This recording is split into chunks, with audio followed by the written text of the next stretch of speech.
Tehran সহ দেশটির বহু শহরে শনিবার সকাল থেকে আকস্মিক মুহুর্মুহু হামলা শুরু করেছে ইসরায়েল ও যুক্তরাষ্ট্র। দেশ দুইটির যৌথ হামলায় ইরানের সর্বোচ্চ নেতা আয়াতুল্লাহ আলী খামেনি নিহত হয়েছেন। সেই সঙ্গে শাহাদাত বরণ করেছেন ইরানের শীর্ষ আরও অনেক নেতা ও কমান্ডার। এমন পরিস্থিতির মধ্যে চাঞ্চল্যকর রিপোর্ট প্রকাশ করেছে প্রভাবশালী মার্কিন সংবাদ মাধ্যম দ্য ওয়াশিংটন পোস্ট এবং বার্তা সংস্থা রয়টার্স।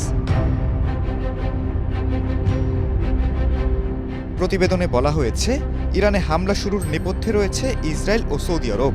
দেশ দুইটির চাপেই ইরানে হামলা শুরু হয়েছে বলে রিপোর্টে বলা হয়েছে। রয়টার্স বলছে, ইরানে হামলা না করার জন্য সৌদি যুবরাজ প্রকাশ্যে কূটনীতিকে সমর্থন দিতেন এবং বলতেন তেহরানে হামলা চালানোর জন্য সৌদির ভূখণ্ড ব্যবহার করা যাবে না। কিন্তু মার্কিন প্রেসিডেন্ট ডোনাল্ড ট্রাম্পের সাথে কথা বলার সময় ইরানে হামলা নিয়ে ভিন্ন কথা বলতেন সৌদি যুবরাজ। তিনি ট্রাম্পকে সতর্ক করতেন